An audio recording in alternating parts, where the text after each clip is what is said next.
Hello my dear students. बच्चों, पिछले class में हमने आपको बताया था कि आपकी 12th की जो स्टोरीज हैं उनको हम पहले हिंदी में आपको स्टडी कराएंगे, जिससे आप उनको पहले समझ लें। उसके बाद क्वेश्चन आंसर्स और उसके संबंधित जो एक्सरसाइज होगी वो हम बताएंगे। तो पिछले क्लास में हमने आपको स्टोरी कराई थी द गोल्ड वॉच।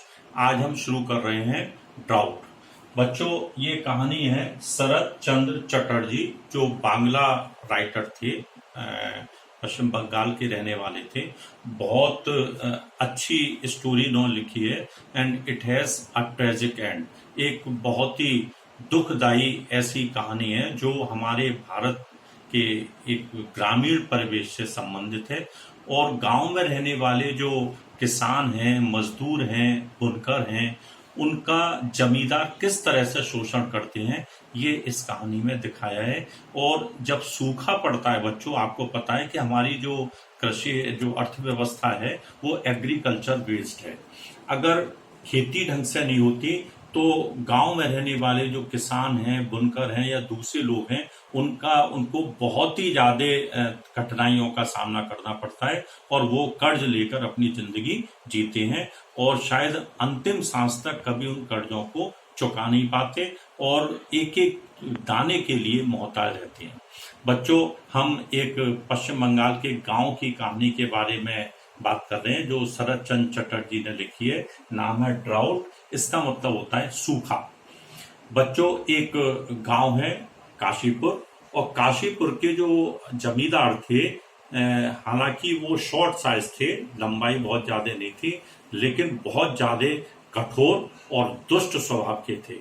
वो कभी भी अपने गांव के लोगों पर कोई दया नहीं दिखाते थे। वहीं गांव में एक बुनकर, एक मजदूर रहता था, नाम था गफूर। बच्चों, गांव के बाहर एक झोपड़ी बनाकर रहता था। झोपड़ी भी आधी टूटी हुई थी, आधी उस पर फूस थी, आधी नहीं थी। और उनकी बेटी, गफूर की बेटी, जिसका नाम अमीना था, लगभग 10 साल की उसकी एज थी, तो वो भी उसके साथ में रहती थी। उस दिन काशीपुर के जो जमींदार थे, उनके सबसे छोटे बेटे का जन्मदिन था और तारक रत्न जो पंडित जी थे वो उनके घर पर कोई धार्मिक अनुष्ठान करने गए हुए थे। दोपहर का समय था। जब वो लौट रहे थे, क्योंकि बहुत ज्यादा गर्मी थी, टेम्परेचर बहुत हाई था, जब उस पगडंडी से वो लौट रहे थे पंडित जी तारक रत्न, तो उन्होंने देखा कि गफूर की जो झोपड़ी थी उसके आगे एक बैल बंधा हुआ है। बैल बंधा हुआ था तो एकदम वो गुस्से में आए और उन्होंने बाहर से गफूर को आवाज लगाई। गफूर झोपड़ी के बाहर नहीं आया। उसकी 10 साल की जो बेटी थी वो बाहर आई। बोले, हाँ बोलिए पंडित जी, क्या बात है। पंडित ने और गुस्से में कहा कि कहाँ है तुम्हारे पापा, कहाँ है पिता, कहाँ है, उन्हें बुलाओ। तो जब तक गफूर, चूंकि वो बुखार से ग्रस्त था, बुखार में कांप रहा था, एकदम हाथ जोड़ता हुआ आया और बोला, हाँ बाबा बताइए क्या बात है। कि गफूर, ये मैं क्या देख रहा हूं। उन्होंने उस बैल की तरफ इशारा करके गफूर से कहा कि जब मैं सवेरे यहां से गया था तब भी ये बैल इस धूप में यहाँ पर बंधा हुआ था। अभी दोपहर में, मई का महीना है, इतनी तेज धूप है और तुमने बैल को यहाँ पर बांध रखा, यहाँ से हटा नहीं सकते। तो गफूर एकदम हाथ जोड़कर बोला कि बाबा, मुझे चूंकि बहुत तेज बुखार आ रहा था, मैं इसको चराने नहीं ले जा सका, इसलिए यहाँ पर बंधा हुआ है। पंडित को और गुस्सा आई।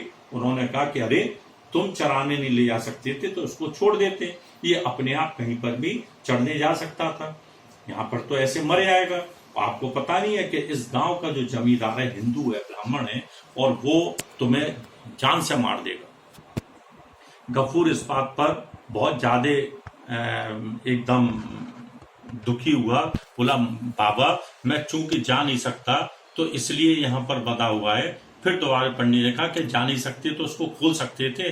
कि आपको पता है कि गांव के जो खेत हैं उनमें पैडी, धान की जो फसल हुई है वो खेतों में पड़ी हुई है। अगर मैं इसको अभी खाली छोड़ दूंगा तो हो सकता है ये खेतों में जाकर और वहां पर मुंह मारना शुरू कर दे और फसल को खराब कर दे। इस वजह से मैंने इसको नहीं यहाँ से खोला है। इस पर पंडित ने कहा, नहीं खोला था तो कम से कम इसको किसी पेड़ के नीचे तो बांध सकते थे, वरना ये मर जाएगा धूप की वजह से। तो एकदम गफूर चुप हो गया क्योंकि आसपास कोई पेड़ भी नहीं था। फिर पंडित ने कहा कि इसको खाने के लिए कुछ सूखी घास या भूसा दे सकते थे, ये भूखा प्यासा ऐसा बैठा हुआ है। फिर भी गफूर ने कुछ नहीं बोला। तो पंडित ने उस पर एक व्यंग कसते हुए कहा कि लगता है जो जमींदार सामने भूसा या जो इसके शेर का जो तुम्हें घास दी थी वो शायद तुमने बेचकर खा ली है अपनी गरीबी की वजह से, और इस बेचारे निरीह जानवर को तुमने यहाँ पर इस तरह से खुले में रख दिया है। इस पर गफूर एकदम उसने बड़े हिम्मत जुटाकर पंडित से कहा, पंडित जी आप जानते हैं कि मुझ पर जमींदार साहब का कर्जा है और इस साल का जो शेयर उनको मुझको देना था वो शेयर उन्होंने केवल इतना मुझे चावल दिया कि मैं 2 महीने तक अपने परिवार का पालन पोषण कर सकता हूँ, और बाकी जो शेयर था उसको उन्होंने पिछले साल की मेरी जो ब्याज थी उसमें जोड़कर अपने पास रख लिया। अब आप ही बताइए कि मैं खुद भी जब नहीं खा रहा हूं तो मैं इसको महेश को किस तरह से ये घास दे सकता हूं या भूसा दे सकता हूं। और हम 4 बीघा जमीन अपने में जोतता हूं। आप जानते हैं पिछले 3 साल से गांव में सूखा पड़ा हुआ है और सूखे की वजह से फसल सब चौपट हो गई है, फसलें नष्ट हो चुकी हैं। कोई किसी खेत में, किसी कुएं में, तालाब में, कहीं पर भी कोई पानी नहीं है। हम बेटी और मैं इस झोपड़ी की आप हालत देखिए, कभी जब आवश्यकता होती है खेत में कहीं पर भी कोई घास, कोई सूखी घास भी इवन कहीं पर नहीं है सूखे के कारण। और कभी कभी जब ये बहुत भूखा होता है तो अपनी झोपड़ी से जो सूखी घास है उसको खींचकर इसको खिला देता हूं। इस पर पंडित थोड़े नरम पड़े, बोले अरे तू कहीं से भी पड़ोस में चावल बनता है, चावल का पानी इसको पिला दिया कर, कम से कम इसकी जान तो बचेगी। तो गफूर एकदम बोला कि आप जानते हैं गांव में पानी भी बिल्कुल नहीं है, कोई पानी नहीं देता और मेरे घर में भी इतना पानी नहीं है, चारों तरफ सूखा है, तो जितने तालाब हैं, कुएं सब सूख गए हैं। तो पंडित ने कहा चलिए कोई बात नहीं, लेकिन तुम्हें जमींदार का जब कर्जा लिया था तो चुकाना तो पड़ेगा। जमींदार इस बारे में किस किस पर वो दया दिखाएगा। और तुम्हें इस महेश की जहां तक बात, वो इस बैल की जहां तक बात है, तो इस बैल को तुम्हें अगर तुमने देखभाल नहीं की तो ये मर जाएगा। तो वो एकदम कहता है कि देखो तुम हमारी हालत देखो पंडित जी, और इस बैल की हालत देखो, आप इसकी एक एक रिब, एक एक जो हड्डियां हैं वो गिन सकती हैं, और मैं अपने महेश को किस तरह से जिंदा रखूं। पंडित जी एकदम हंसने लगे कि बताइए, ऐसे समय में भी इस गफूर ने अपने बैल का नाम महेश रखा हुआ है, उसको महेश, कि वो कहता है कि मेरा महेश मेरा बेटा है, इसको मैं बेटे की तरह अपने पास में रखता हूं, कि महेश नाम रख रखा और खिलाने के लिए इसके पास कुछ भी नहीं है। ये कहकर वो जैसे ही पास में आते हैं तो उनके हाथ में, चूंकि जमींदार के घर से आए थे, कुछ हरी घास लगी हुई थी, कुछ फ्रूट्स उसके हाथ में थे। तो गफूर कहता है कि बाबा कम से इसने 2-3 दिन से कुछ भी नहीं खाया है, आपके हाथ में ये घास है या फ्रूट्स है, इसको दे दीजिए, हो सकता है इसकी 2-3 दिन में इसको कुछ तो अन्न मिले। पंडित एकदम मुस्कुराने, वाह क्या कहने, कहाँ तो खाने के लिए एक तिनका नहीं है और फ्रूट्स और हरी घास खाना चाहता है। ठीक है, इसका मतलब कि तुम भी मक्कार हो, तुम्हारा जानवर भी मक्कार है। तभी वो कहते हैं नहीं बाबा आप बताइए, मैं ये सब आपका गांव है, आपका साम्राज्य है, मैं कहाँ छोड़कर जाऊंगा, जो कुछ है सब आप ही के हमें साथ में रहना है, इस गांव वालों के साथ में रहना है, लेकिन कम से कम ऐसे सूखा काल में हमारी जान बचेगी तभी तो हम रह पाएंगे। पंडित जी थोड़े से आगे हुए, इतनी देर में बैल ने उनकी तरफ सींग लगाए, सींग लगा के ऐसा कर दे मानो पंडित की तरफ वो मार देगा, क्योंकि उनके हाथ में फ्रूट्स और वो थे, हरी घास थी। तब एकदम पंडित पीछे हुए, बोले कि लगता है ये तुम्हारा जो बैल है ये तो आज मार ही देगा, बहुत भूखा है और मैं तुम्हारी कोई मदद नहीं कर सकता, ये कहकर और वो वहां से चले गए। गफूर एकदम महेश के पास, जो उसका बैल था उसके पास जाता है, कहता है देखा महेश, मैंने इनसे कितनी रिक्वेस्ट की, कितनी विनती की, लेकिन तुझे कुछ देकर नहीं गए, मैं भी क्या करूं, इस सूखे में कोई किसी की मदद नहीं कर रहा है, सब भूखों मर रहे हैं, किसी के पास कोई भोजन नहीं है, घास नहीं है, बता मैं तुझे कहां से खाना ला कर दूं, क्या करूं मैं। लेकिन तू ये बात अच्छी तरह जानता है कि तू मेरे बेटे के समान है और मैं तुझे अपने बेटे की तरह प्यार करता हूँ। गफूर ने जब ये ऐसी बात कही तो आप बच्चों, आप जानते हैं कि जानवर भी प्रेम की भाषा समझता है।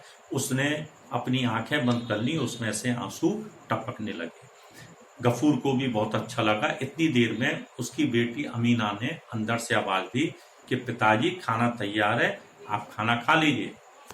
लेकिन इससे पहले जब वो बेटी अंदर गई, उसने ऊपर उस झोपड़ी में से थोड़ी सी फूसफिड़ निकाली कि मैं खाना खाऊंगा और महेश भूखा रहेगा, ये शायद उसको अच्छा नहीं लगा। उसने फूस निकाल के महेश के सामने रख दी कि जल्दी से खा ले, वरना बेटी को पता लग जाएगा और बेटी इस बात पे ऑब्जेक्शन करेगी। इतनी देर में जब बेटी आई कि पिताजी तुमने फिर फूस निकाली, तुम्हें पता नहीं है कि ये हमारी जो थोड़ी सी झोपड़ी है, आधी झोपड़ी है, इसमें से आधी फूस गायब है और आधी आप बार बार खींच के उसको दे देते हैं। अगर पानी बरस गया तो हम बाप बेटी कहाँ रहेंगे? तो उसने कहा नहीं बेटी, मैंने फूस नहीं निकाला। उसने झूठ बोला गफूर ने। वो जानती थी कि नहीं, तुमने अभी अभी फूस निकाली है, मैंने खुद आवाज सुनी है और इस तरह से आप मत करिए, पूरी पूरी झोपड़ी गिर पड़ेगी तो हमारे लिए आश्रय का, शेल्टर की कोई जगह नहीं बचेगी। फिर गफूर को थोड़ी शर्म आई, लेकिन उसने कोई बात नहीं है कि महेश को कुछ मिल गया और वो पड़ोस में गया, वहां से चावल का थोड़ा पानी किसी पड़ोसी से लेकर आया और उसने महेश को पिलाया। उसके बाद में उसने खाना खाया। बच्चों, आज मैंने आपको कहानी का ये आधा पार्ट सुनाया। इसके बाद नेक्स्ट पार्ट में मैं हिंदी में इस कहानी को आपको सुनाऊंगा और उसके बाद में हम इसके बारे में क्वेश्चन आंसर्स और जो एक्सरसाइज होगी, वर्ड मीनिंग होंगे, वो हम फिर लर्न करेंगे। Till then, thank you very much, happy learning.